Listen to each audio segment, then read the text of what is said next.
All Hit Radio.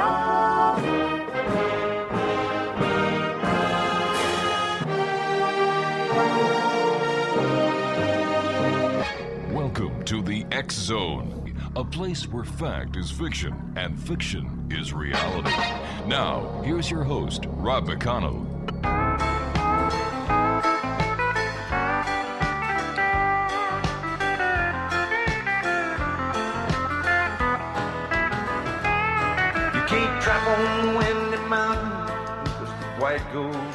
And welcome back to the X Zone, everyone. My name is Rob McConnell, and for the next 4 hours, I'm your host and your guide as together we cross the time-space continuum to this place that I call the X Zone. It's a place where people dare to believe and dare to be heard. It's a place where fact is fiction and fiction is reality. And the X Zone comes to you Monday through Friday from 8 p.m. Eastern until midnight on the X Zone Broadcast Network and our growing family of broadcast affiliates, including the Mutual Broadcast Network and the Talkstar Radio Network. My guest this hour is a lady that we've had the pleasure of having on the show before. Her name is Gwilda Wiyaka. She is the host of the Science of Magic radio show, and her website is www.thescienceofmagic.net. Now, Gwilda is a shaman. She is an author. She is a preceptor for the University of Colorado. She does a lot of important work within the community, and she has clientele right around the world. But this hour, for the first time, I'm going to be talking to Gwilda about ghosts. Now, over the weekend, Gwilda sent us a number of videos, and I must tell you, there are a lot of strange things in that video. And I thought it'd be great if we brought Gwilda on the show with us tonight to discuss her outlook on ghosts, what she believes ghosts are, and how ghosts have been able to transcend time from the very beginning of recorded history to today here in the 21st century. Her website, www.gwildawiyaka.com, and her radio show, The Science of Magic, at www.thescienceofmagic.net. Joining me now from somewhere in Colorado, way up above in the high desert, is our good friend Gwilda Wiyaka. And Gwilda, welcome back to the show, my dear. Well, Rob, thanks for having me. It's always good to be with you. Ghosts. What is a shamanistic take on a ghost? Well, there's as many different shamanistic takes on ghosts as there are shamanic practices, and there's a shamanic practice at the base of all of our cultures. So that's kind of a big question. Mm-hmm. But I think if it's okay with you, I'll just simply give you my take shamanically on ghosts. Will Sure. that work? Yeah, that works fine. Okay. We normally think of ghosts as what's left of a person's spirit when their body dies and their spirit, their essence, leaves the body. And that is their ghost body or their spirit body. And then it chooses what it's going to do, whether it's going to cross over or whether it's going to hang around and make sure its family's okay, or whether it's afraid to cross and it's going to stay and haunt a house, any number of things. And that's how we normally think of ghosts as. But I've had occasion to realize that all ghosts aren't dead. All ghosts... Whoa, hold on here. I thought you'd like that. How can you have a live ghost when in order to become a ghost you have to die? Well, like I said, that was the kind of the original definition. However, what we haven't factored in is that we can be in more than one place at the same time with our spirit, if you will. So when you say my heart goes out to you, actually a little piece of your spirit does kind of go out to someone. And when you get this into a larger format, you're starting to have bilocation, which is also can be registered as a ghostly phenomenon. So wait a minute. Part of us can be alive and part of us can be dead. Part of us can be a living human being and part of us can be a ghost. Am I correct? And again, it's semantics, but in my book, we never die.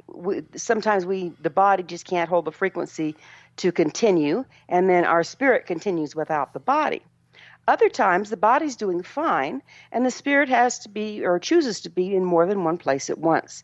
And it does register with the Ghostbusters, if you will, as an anomaly or a spiritual apparition.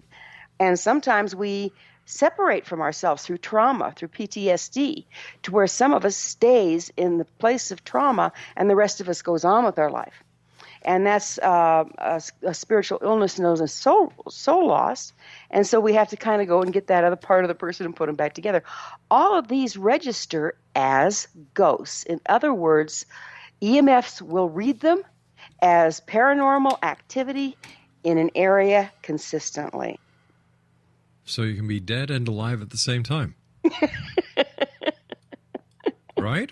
Based on what you're saying. In your body and out of your body at the same time is a better way of putting it. You and I have to take a commercial break. We'll be right back. You can be dead and alive at the same time, in your body and out of your body at the same time. And you don't have to be dead to be a ghost, but a ghost has to be dead to be you. This is very confusing. My name's Rob McConnell. This is the X Zone. Gwilda Wiyaka is our special guest for this hour. She's the host with the mostest of the Science of Magic. Her website is www.gwildawiyaka.com, and for the radio show where you can listen to past episodes, www.thescienceofmagic.net. I am Rob McConnell. This is the X Zone, and we're coming to you from our broadcast center in Hamilton, Ontario, Canada. Don't go away, even if you're in good spirits.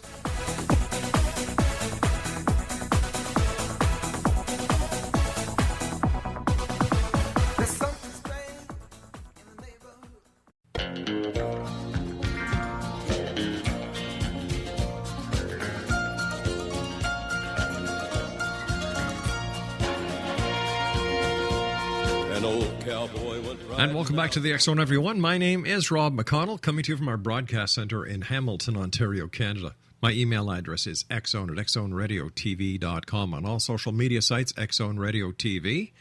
And you can listen to past episodes of the X Zone at our website, the X Zone. No, not that one, Craig. The other one. That's it. xzoneradiotv.com. My producer tonight is the one and only Craig. And if anybody wants to know what he looks like ZZ Top with longer hair and a longer beard. Gwilda Wiyaka is our special guest, www.gwildawiyaka.com, and her radio show, The Science of Magic, www.thescienceofmagic.net. All right, Gwilda, you've got me a little confused here. Well, then I've done my job for the night, right? Yeah. But if I'm confused, you've got millions of people listening confused as well. Well, we'll have to fix that. Yeah. Shall we take it from the top? All right.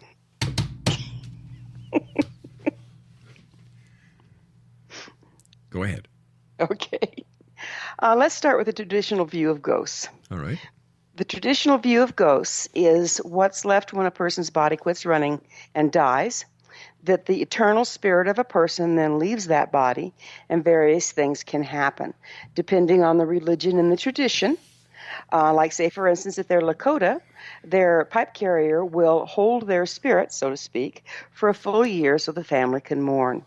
If they're Tibetan, they will be held for, I think it's 3 days, and then they cremated, and everybody does this release ceremony. So there's all sorts of different religious traditions that have a provision for helping people go to the other side once they're out of their bodies completely. Does it matter if the person is buried in the traditional manner, or if they're put in a sarcophagus, or if they're put into a crematorium? Does this have any effect on the afterlife of the person? The only effect it has on the afterlife of the person, Rob, is if it's traumatic to their belief system while they're still at a little bit lower frequency before they totally cross over. Okay. So if they have a very strong religious belief that it's not the right thing, it's going to be traumatic for them. However, the ghost, by its very nature, can't be locked in a sarcophagus. They're out of the body already, so they might as well burn it and turn it to ash. So the body is no longer a part of the person. By the way, I meant mausoleum instead of sarcophagus. Okay. Either one. Yeah. I'm sure King Tut wouldn't argue with me on that one. So yeah, it's what I found over my years of helping people cross is what's really important is what their belief system is. And so I'll use the tradition from whatever belief system they really stood behind. in helping them to go ahead and cross and go to the other side.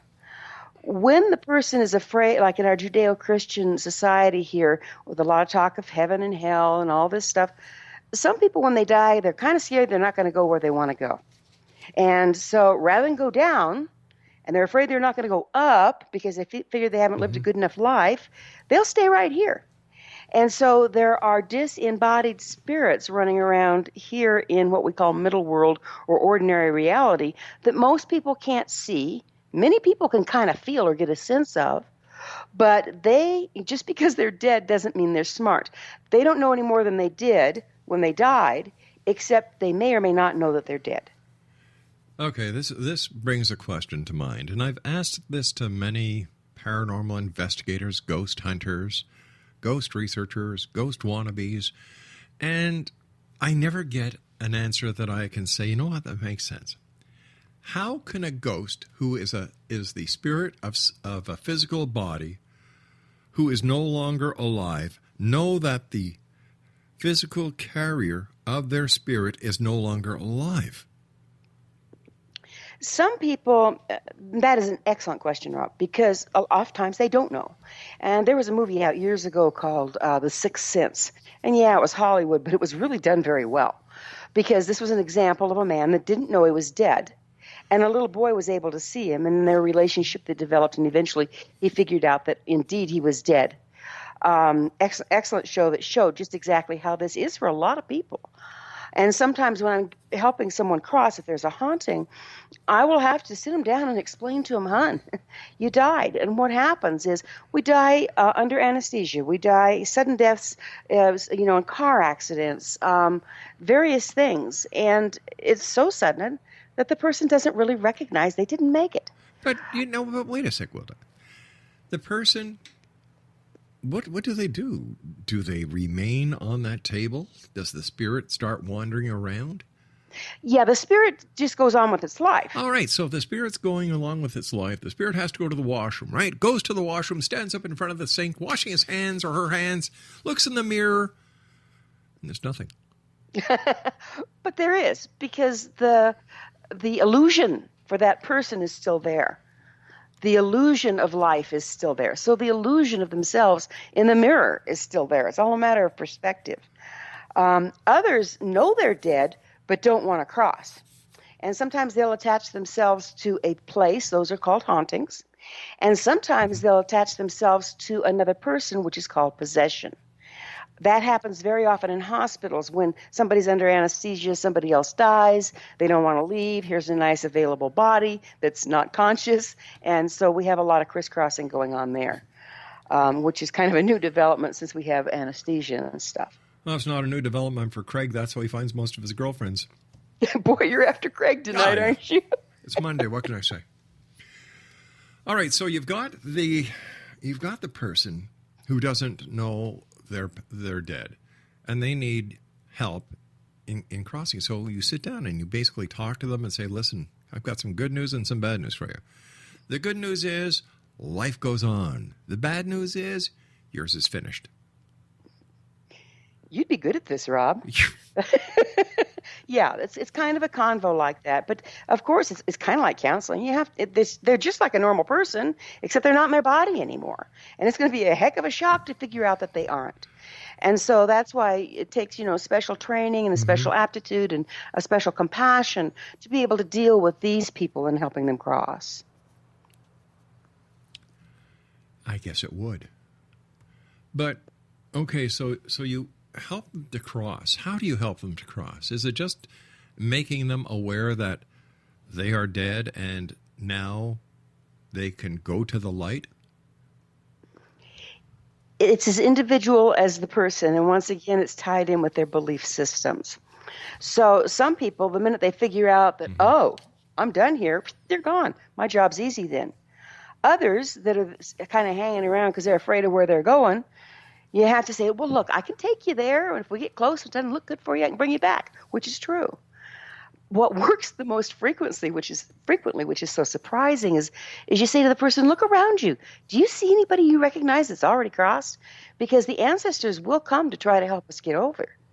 And very often they'll look and they'll see their deceased loved one, and then your job's done too. Other times it gets more complicated, and you have to do, and there's very many forms of a shamanic, what they call psychopomp, which is helping the dead to cross, but you literally have to carry their spirit to the light with your spirit. So who is the grieving for? Is the grieving for the person that we have lost, or is the grieving for those of us who are left behind without that person? Ask me that in a little different way. I'm not sure what you're asking. All right. When somebody dies, there is grief. Mm-hmm. In our society, death, in my opinion, is the grieving is for those who are left behind, because we will miss, we remember, we have had attachments to this person who is now gone. Or is the grieving because that person is no longer with us? I understand. Having had a near-death experience personally, when I first started leaving my body and seeing the light, I was heading towards the light. I was very concerned for my family because I was a young woman. You know, all my family was still alive. They were going to take it so hard. And I was feeling really bad. I knew I was dying, but I was feeling really bad, and I was kind of grieving for them, if that makes sense. But then the more I got away from my body and the more my frequency rose, I just went, they'll just have to understand, because, boy, that light's looking good. And look at the beauty. I mean, I was just overcome by the beauty of that transition. And so I would have to say that it's both. The person leaving at first, if they're aware they're leaving, feels grief for those that they're leaving, but it's more on their behalf and that they won't be able to be with them anymore. But when I lose a loved one, my grief is not for them, because I'm usually there to help them cross. I usually see the joy they experience. It's like a birth. It's quite a process. But yet, if I don't grieve, I hold the grief in my body, and it's my grief for me not being able to be with the one I love in physical form anymore. Why is it that in most of the Western society, death is feared? That's a big one, isn't it? You know, I think some of it is what I consider the myth of hell, although we can live in hell for sure. I think a lot of it is just total misunderstanding. A lot of it, you know, our religions and our belief systems have gotten so jumbled or discarded that we don't have any anchoring in a true trust and faith that our body's given out on us, but we are eternal. We're absolutely eternal. We aren't losing our will. We aren't losing, you know, we might lose some of our personality, and really our personality is just our damage and our patterns. But we are eternal. And we can choose to come back here. We can choose to do this. We can choose to do that. I don't begin to know all of those things. But it's a beautiful, to me, a beautiful reverse birthing process that we don't know enough about, and therefore people are afraid of it. And yet there are those members of society, for example, the Irish, they celebrate the life of the person who has just died instead of mourning the life. Yes, and that part of me is Irish, and that's what we did at my mother's wake, is we celebrated. And you have to be careful with that. That's absolutely appropriate and beautiful and balanced if you make sure you take care of your own personal grief at some time afterwards or during. You know, I'm sure you've heard this old Irish joke. What's the difference between an Irish wedding and an Irish wake? No. One less drunk. Oh, I hope I can remember that. Exo Nation, this is the Exxon. I am Rob McConnell. We're coming to you from our broadcast center in Hamilton, Ontario, Canada. Send me your emails, exxon@exxonradiotv.com, and all social media sites, Exxon Radio TV. And I'd like to welcome all the new listeners to the Exxon, listening to us on the Mutual Broadcast Network. I am Rob McConnell. Gwilda and I will return on the other side of this break. Don't go away.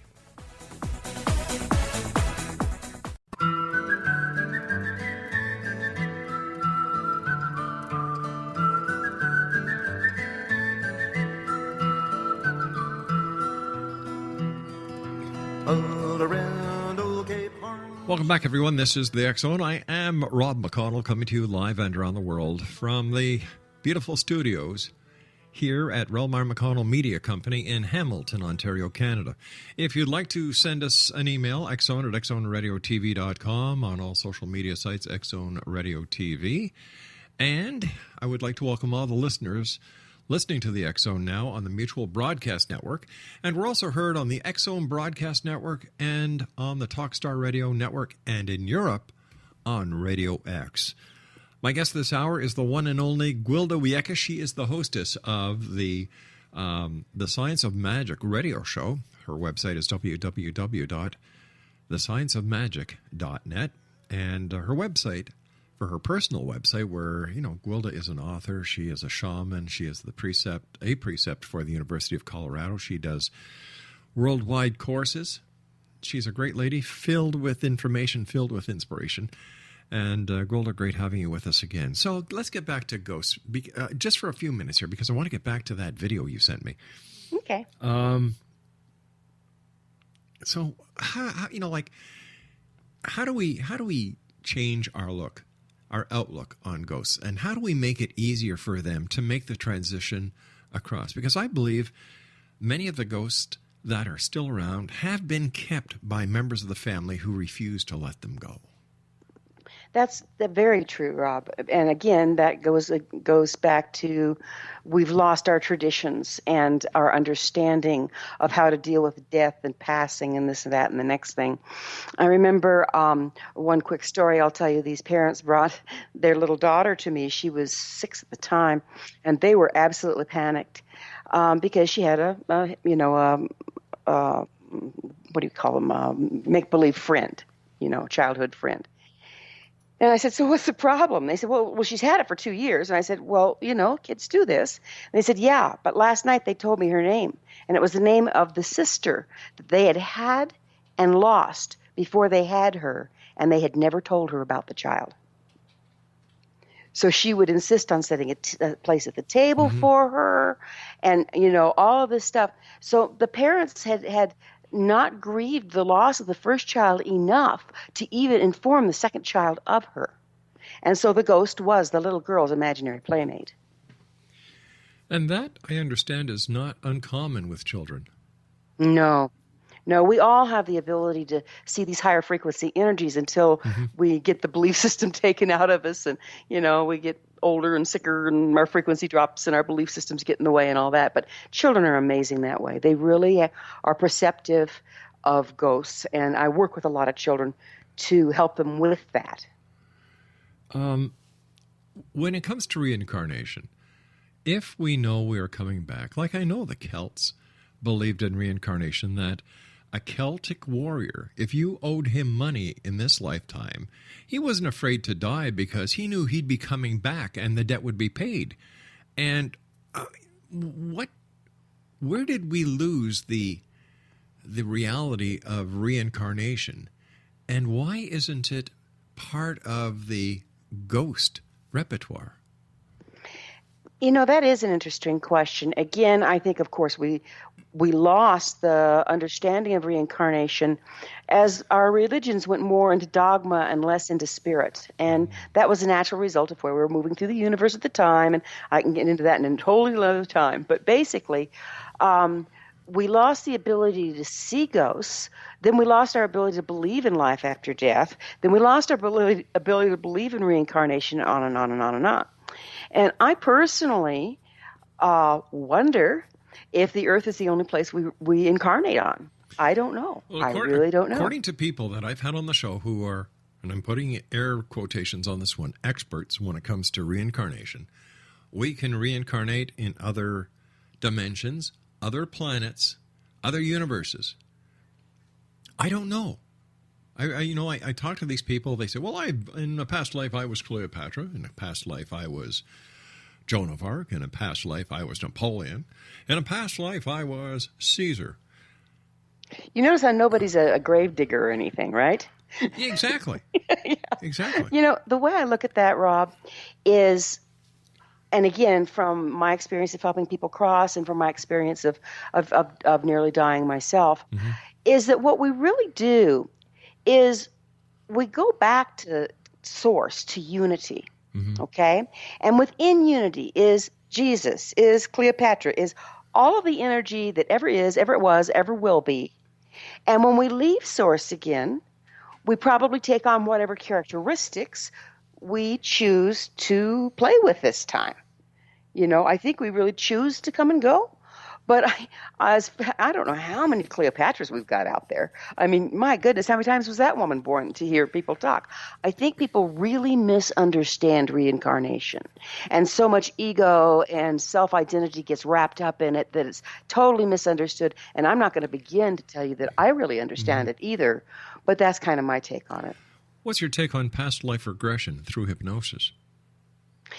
I think that it's accurate, but the hypnosis, the people that, if it gets into one of these fantastic things, well, I was Cleopatra for the 600th time, right? I think we miss how much of regression can come through, the information can come through in metaphor.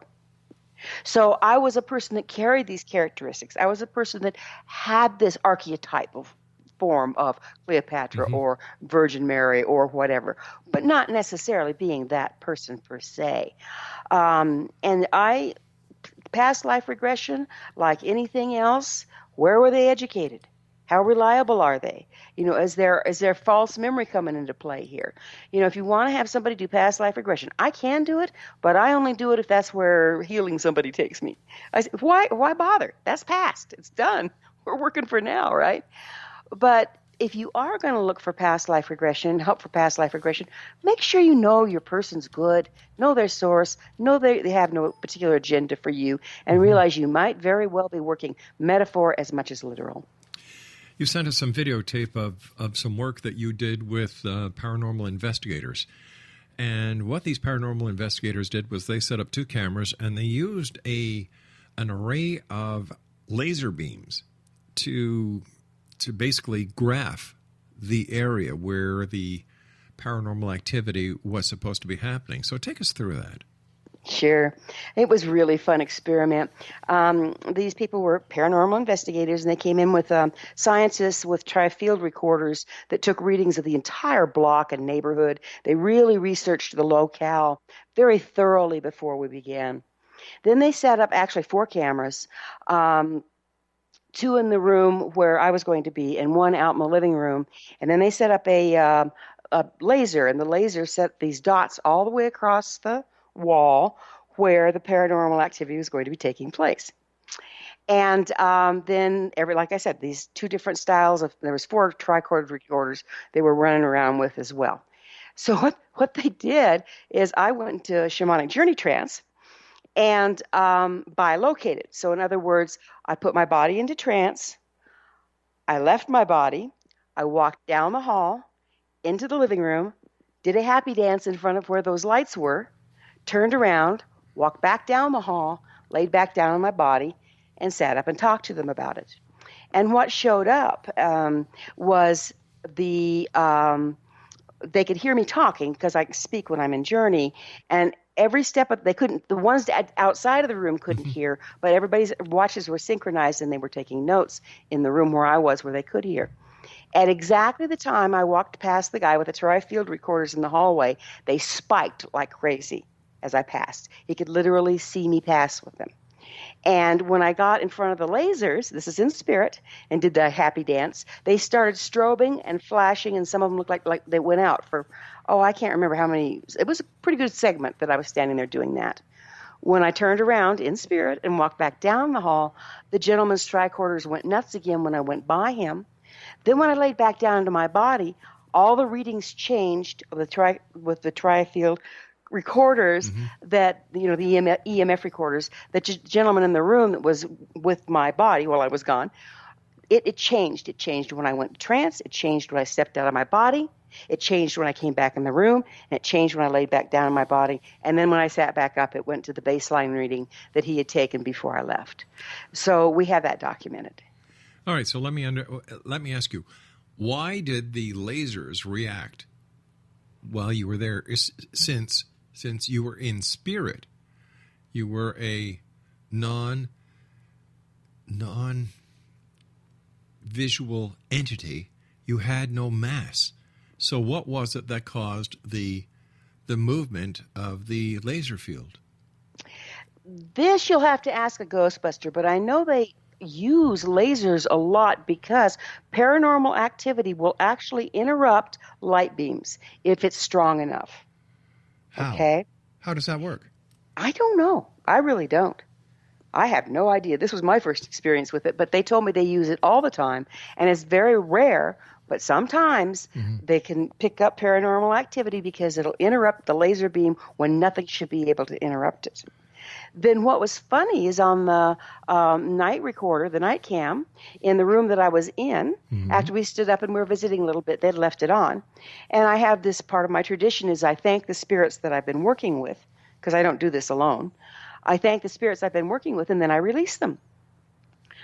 I got this phone call the next day from one of the gentlemen that was going through that camera material. And he said, "You're not going to believe this. The minute you released those spirits, these orbs were flying out of there like they were jet propelled. Not all floaty like dust motes, but we're talking shooting across the screen of the camera ahead of me, and some of them followed me out of the room, and we have that on film as well."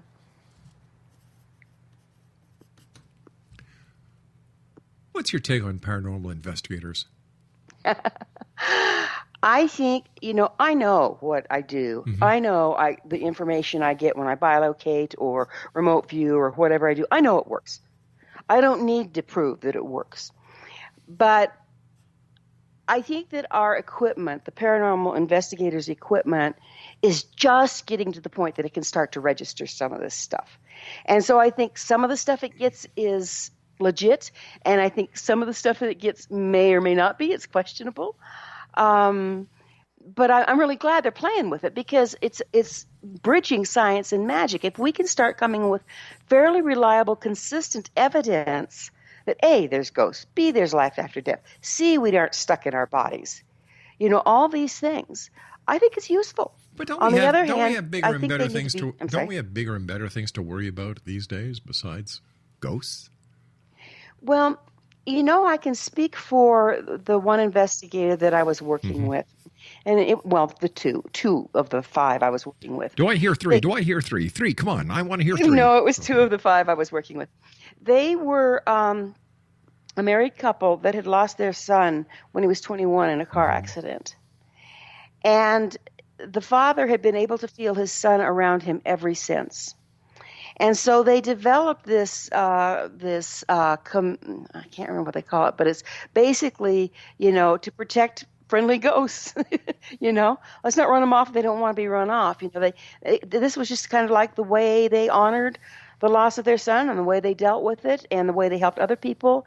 And what they do is they go to people's houses that are having problems and try to help them ascertain, is this paranormal activity?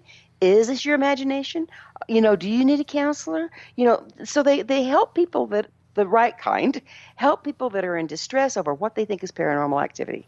And that's why it's so, so, so important that these people are trained, have counseling skills, and at least enough to refer out, and have really good equipment and aren't all woo-woo about it. Dot their I's, cross their T's, make sure that they're, telling to the best of their ability that what they're seeing is paranormal. What percentage, in your estimation, of the people who believe they're having paranormal experiences actually are compared to a psychosomatic adventure?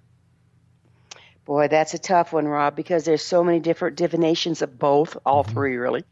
So coming up with a percentage would be pretty tough. I know that a lot of people mistake normal or explainable in ordinary reality things, experience them because of the fear, damage, whatever, as something paranormal and get themselves all worked up about it. That's a pretty high percentage, I think. But then there's some that can't be explained any other way. What to you is the unequivocal proof, undeniable evidence that the paranormal is real? Evidence that I can give someone that doesn't believe, different ways we can look at it. One of them was one of the people in that group was absolutely he was a physicist. Okay, he was an electrician. He didn't work with the paranormal, and that was what was fun to have him there because he came not believing. He left pretty much convinced that there was something else going on there that he couldn't explain away any other way. That was his proof. I think the proof is as individual as the person, because I can't prove to you. I mean, even with this evidence that we have on film that I actually sat up out of my body, walked down the hall, did what I said I did. I know I did. I could see where everyone was standing in the room and what they were doing. I know because I experienced it. And so proof is an individual thing, I would think. Well, can you think of any way we could prove it? Yeah, I just did as you were talking. If somebody was holding up a series of numbers in the room that you were no way in connected with, unless you actually left your body, walked down the hall into the room, read the sequence of numbers, came back to the room, got back into your body, and told two control people what the sequence of numbers were in the other room, how could they deny that? That would be a good one. We ought to try that. I think we should. I'm always game. So I've heard. Hey, whoa. You and I have to take a break soon, but before we go, tell us a little bit about what a precept is and what you do with the University of Colorado. Oh, that's so fun. I actually work for the University of Colorado School of Medicine as a preceptor, and what I do is I educate allopathic doctors on the interface between shamanism and allopathic medicine. The times are certainly changing, huh? They sure are. They sure are. Yeah. And do you find that more and more Western medicine is opening up to new possibilities and alternative medicine and healing? Yes, and thank heavens, because there was so much pressure put on our doctors to be everything to everyone, and no one practice can do that. And being able to interface back and forth, well, some other time there's thousands of stories I could share, but it's really fun to see it coming through the way it's coming through. And the more we know about each other, the more we can tell the charlatans from the real ones, and the more everybody benefits, particularly the patients. Stand by. We've got to take our final break. X-Zone Nation, Gwilda Wiyaka is our guest. www.GwildaWiyaka.com or her radio show, www.thescienceofmagic.com. I am Rob McConnell. We'll both be back on the other side of this break. Don't go away.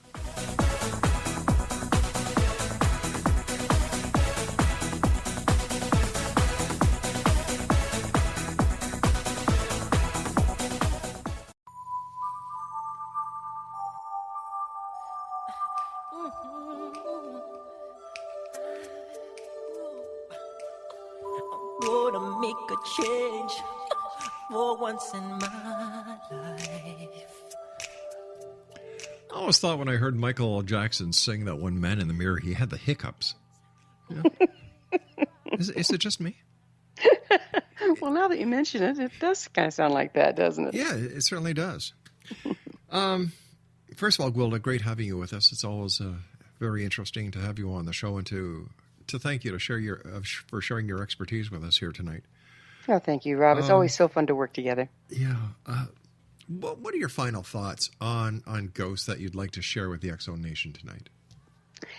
I think the first thing I'd like to share is we don't understand them. There's so much more to ghosts and ghostly appearances and all that fun stuff than I think anybody truly understands at this point. I think what's really important is that we gently handle the people that are traumatized by feeling they've been around ghosts, that we gently handle the people that have crossed and are having that have died and are having to be helped to cross, that we treat the whole subject with an open mind and with an open heart, and the truth will eventually show itself. Let our listeners know how they can find out more about you, Gwilda, where your books are, and about the radio show. Oh, sure. My books can be found any place you can find books, Amazon.com, on my website, GwildaWiyaka.com, brick and mortars. And the one I have out right now is So We're Still Here, Now What? And there's more coming. My website is GwildaWiyaka.com. My school website, I have a state-certified occupational school of shamanic arts, and its website is findyourpathhome.com.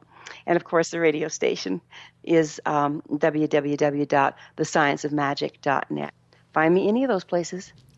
And what do you see happening as far as new and exciting revelations, developments, and discoveries within the world that you deal in, whether it be shamanic, whether it be the paranormal, whether it be the strange, the bizarre, whatever?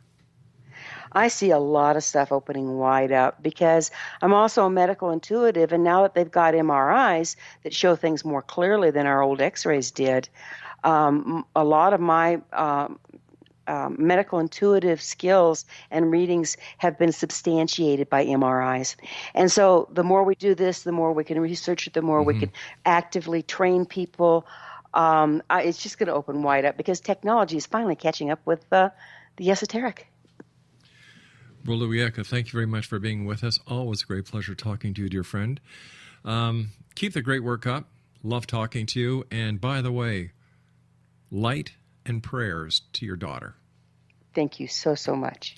Exonation, if you'd like more information on Gwilda, visit our website, www.gwildawiyaka.com. And the Science of Magic radio show archives are available on the website at www.thescienceofmagic.net. Now, Craig and I will be back on the other side of this commercial break with the news as we continue here in the X Zone from our broadcast center here in Hamilton, Ontario, Canada. And we're very happy to now be part of the Mutual Broadcast Network and family. Let's see, that means the X Zone Broadcast Network, the Mutual Broadcast Network, Talkstar Radio Network, and Radio X in Europe. I'll be back on the other side of this news break as we continue investigating the world of the paranormal and the science of parapsychology here in the X Zone. Once again, send me your emails, xzone@xzoneradiotv.com, on all social media sites, X-Zone Radio TV, and visit our website. Has all the information you'll ever want to know about the X-Zone, yours truly, where we've been, and where we're going, www.xzoneradiotv.com. Don't go away, we'll be back after the news.